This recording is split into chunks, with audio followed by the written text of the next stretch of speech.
치우치지 아니하고 라는 제목으로 같이 말씀 나누고자 합니다. 오른쪽으로나 왼쪽으로나 치우치지 말라는 말씀을 성경을 읽으면서 여러 번 봤을 것입니다. 기도도 그렇게 많이 하죠. 좌로나 우로나 치우치지 않고 살게 해달라고 말이죠. 여기서 치우친다라는 것은 길을 벗어난다라는 의미입니다.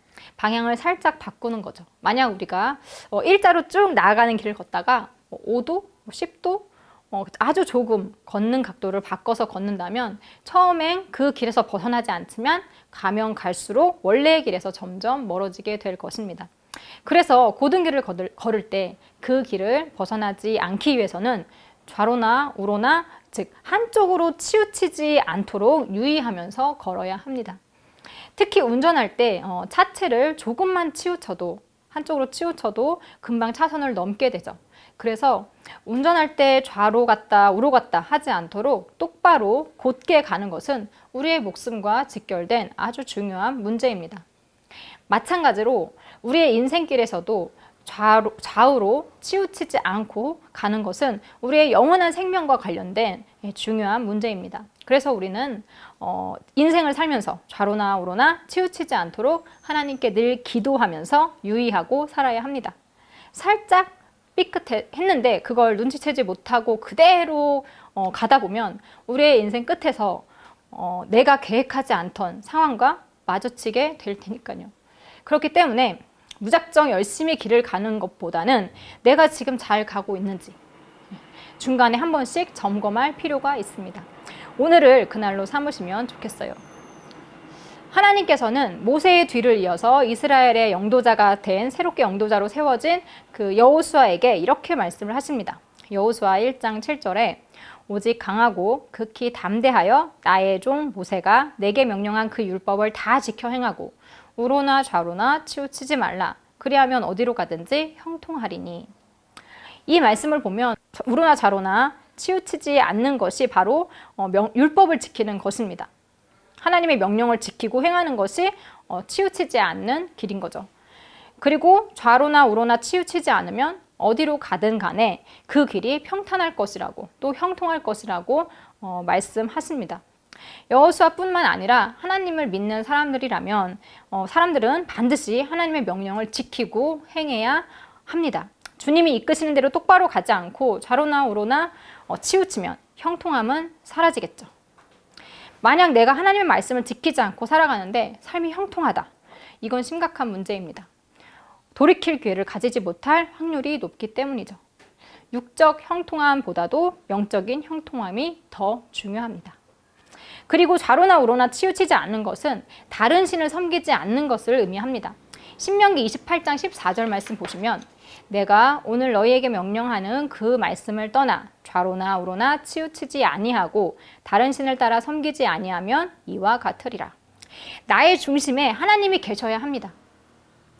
하나님의 말씀을 떠나 하나님이 아닌 다른 신을 붙드는 것은 우리의 마음이 좌로 우로 치우치는 것입니다. 사람의 마음은 하루에도 12번씩 바뀔 수 있습니다. 생각이 많은 사람은 더 하겠죠. 갈팡질팡 결정을 못 내립니다. 이러한 이유는 기준점이 명확하지 않아서 그렇습니다. 옷을 살 때도 난 하얀 걸 사겠다 딱 마음을 먹고 있다면 아무리 예쁜 검은 옷을 발견해도 눈에 들어오지 않겠죠. 그런데 뭘 사야겠다 기준점이 없이 쇼핑하러 다니면 생각지도 못했던 물건들을 사게 됩니다. 이것이 옷을 고르는 문제에서 끝난다면 괜찮습니다. 그러나 우리는 하나님의 말씀 앞에서도 갈팡질팡 할 때가 많습니다. 이 말씀을 지켜야 하나 말아야 하나, 지키면 나만 손해보고 안 지키면 양심이 찔리고 또 하나님께 혼날까 봐 걱정되고 그래서 고민을 하게 되죠. 이 순간 손해보기를 택하지 않는 사람들이 많습니다. 손해보기를 택하는 사람은 많지 않습니다. 많은 사람들은 묻지도 않고 하나님의 법을 안 지키기로 결정을 합니다. 손해보기 싫어서죠. 감정적이든 금전적이든 말이죠. 작은 것도 포기를 못합니다. 그런데 몇몇 사람들은 제3의 길을 택합니다. 편법이죠. 이럴 때 머리가 정말 잘 굴러가는데 하나님의 명령을 100% 지키는 건 아니지만 그렇다고 안 지키는 것도 아닌 그런 선택을 합니다. 아니면 자신이 처한 상황에 대해서 목사님이나 믿음이 좋아 보이는 주변 사람들에게 물어봅니다. 이때 물어보는 것들은 대체로 쉽게 결정 내리기 어려운 문제들이죠. 게다가 담임 목사님이면 그 사람의 처지를 다 알기 때문에 자신의 성도에게 무조건 손해보는 것이 옳다고 답하기는 어렵습니다. 그리고 고민을 상담하는 사람들 중에는 진짜 어떻게 해야 할까 묻고자 해서 질문을 하는 것이 아니라 자신이 마음속으로 이미 모든 그런 결정을 다 해놓고 목사님이 같은 결론을 내려준다면 마음이 편해질 것이기 때문에 그런 의도를 가지고 상담하러 오는 사람들도 많습니다. 만약 그런 의도로 목사님이나 아니면 이렇게 장로님, 권사님들을 찾는 사람은 만약 자신의 문제가 금전적인 손해 없이 잘 풀린다면 교회에 헌금을 하려 한다느니 하면서 자신이 원하는 답을 얻기 위해서 목사님을 설득하려고 하는 경우가 많죠. 하나님의 명령을 지킬 수 없는 여러 가지 이유들을 이야기합니다. 그런 상황 가운데서 목사님은 객관적인 상황을 듣기보다는 그 사람의 의견을 주로 듣기 때문에 올바른 결정을 내려주기가 어렵죠. 그럼에도 목사님이 옳은 결정을 내려주면 좋겠지만 그렇지 않을 경우에는 그 고민 상담자는 마음의 불편함도 내려놓고 하나님의 법을 어길 것입니다. 어쩌면 그것이 그 사람에게 있어 한쪽으로 치우치는 그런 시작점이 될 것입니다. 그런데 이런 사람들은 대부분 자기 목사님이 자신의 의견에 반대를 하면 다른 목사님을 또 찾아갑니다. 자기 의견에 손들어주는 사람이 나올 때까지 계속 다른 사람을 찾는 거죠. 이 사람은 이때부터 하나님이 아닌 다른 우상을 섬기기 시작하는 겁니다. 돈을 섬기든 자기 자신을 섬기든지 말이죠. 자, 하나님의 말씀대로가 아닌 상담자의 뜻대로 답을 내주는 목사님 또는 장로님, 권사님도 예외는 아니겠죠.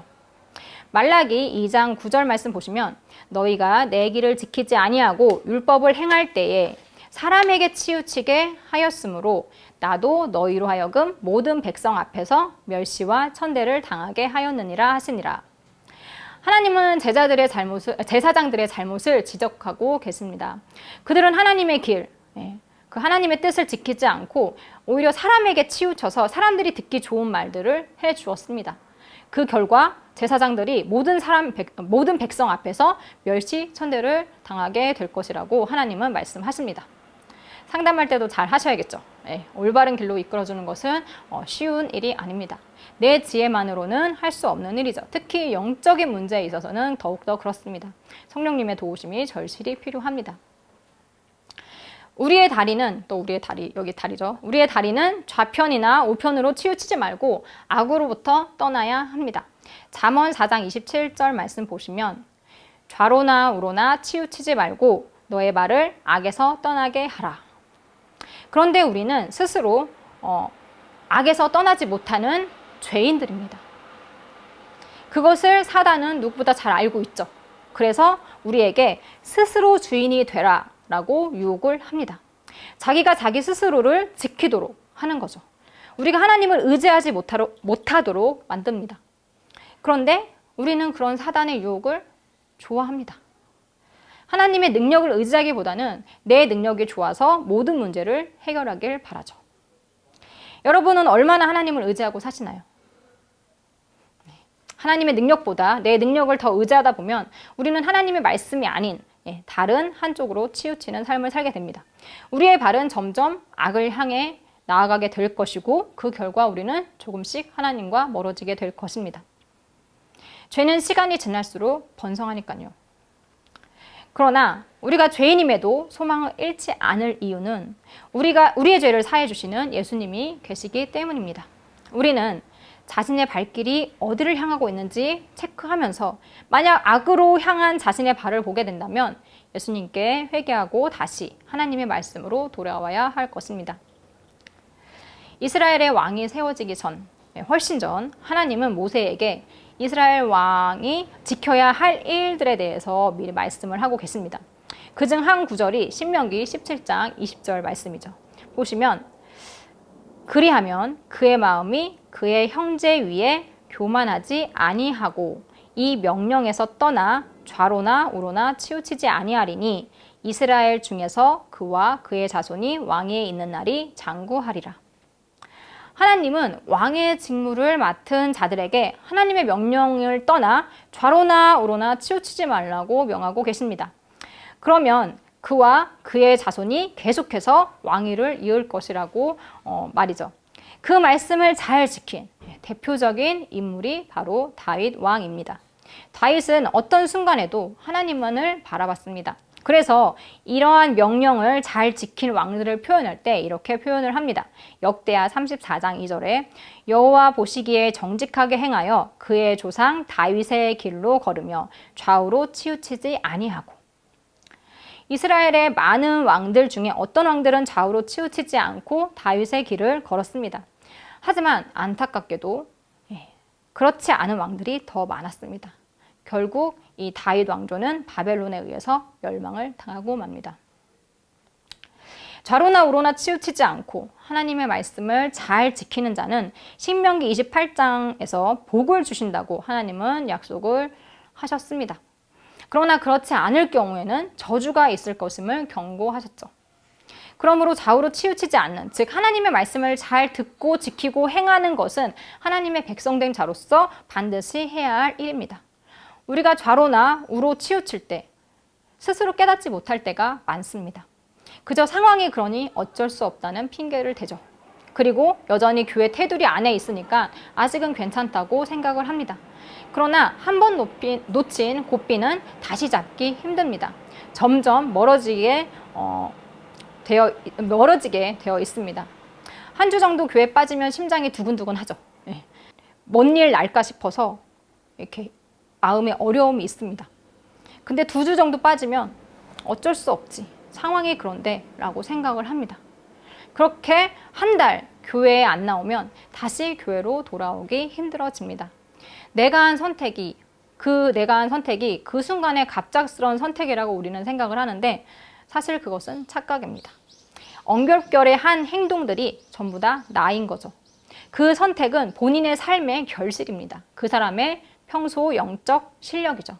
그래서 문제가 발생했을 때 우리는 자신의 영적 상태가 어떤지 볼 수 있게 됩니다. 우리가 얼마나 영적으로 실력이 없는지 파악하게 되는 거죠. 한쪽으로 치우치는 건 순간입니다. 운전할 때 언제 한쪽으로 치우치나요? 정면을 안 보고 잠깐 스마트폰이나 DMB 같은 다른 것들을 볼 때, 아니면 어지럽거나 손이 떨리는 등 신체적으로 건강이 안 좋을 때, 또 아니면 심리적으로 힘들 때, 졸 때, 술 취해서 이성적 판단을 하지 못할 때. 그죠? 우리의 삶에서도 그럴 겁니다. 하나님이 아닌 자꾸 다른 데 시선을 돌리고 관심을 가지면 좌로나 우로나 치우치게 됩니다. 우리는 하나님 외의 것을 너무나 좋아합니다. 찬양은 주님 한 분만으로 나는 만족해라고 부르는데 실제로는 하나님만으로는 만족을 못하고 살아가고 있죠. 그러다 보니 자꾸 이렇게 삐끗 하는 겁니다. 그리고 건강이 안 좋거나 아니면 정신적으로 어려울 때도 하나님에 대한 믿음이 없다면 다른 쪽으로 치우치게 되겠죠. 내 몸이 우상이 되어서 건강만을 쫓느라 삶이 바쁘신 분들 요새 많이 봤습니다. 그리고 영적으로 졸 때에도 좌로 우로 또 치우치게 됩니다. 항상 기도로 깨어 있어야 하는데 피곤해서 쉬고 바빠서 쉬고 어려워서 쉬고 자꾸 기도를 쉬게 되죠. 기도를 쉬다 보면 하나님과의 관계가 소홀해질 것이고 그러다 보면 또 하나님의 말씀대로 살기가 어려워집니다. 그리고 술 취해서 이성적 판단을 못하게 되었을 때 이제 한순간에 잘못된 선택으로 좌로 우로 치우치게 되겠죠. 그렇게 치우칠 때마다 민감하게 나를 다시 다잡고 하나님의 도우심을 구하셔야 합니다. 그래야 우리의 삶 마지막까지 가야 할 방향을 놓치지 않고 마침내 도달할 수 있습니다. 여러분의 마지막 그 순간까지 좌우로 치우치지 않고 오직 하나님만을 바라보며 하나님의 말씀대로 하나님께서 주시는 모든 복을 누리며 사는 우리 모두가 되기를 소망합니다.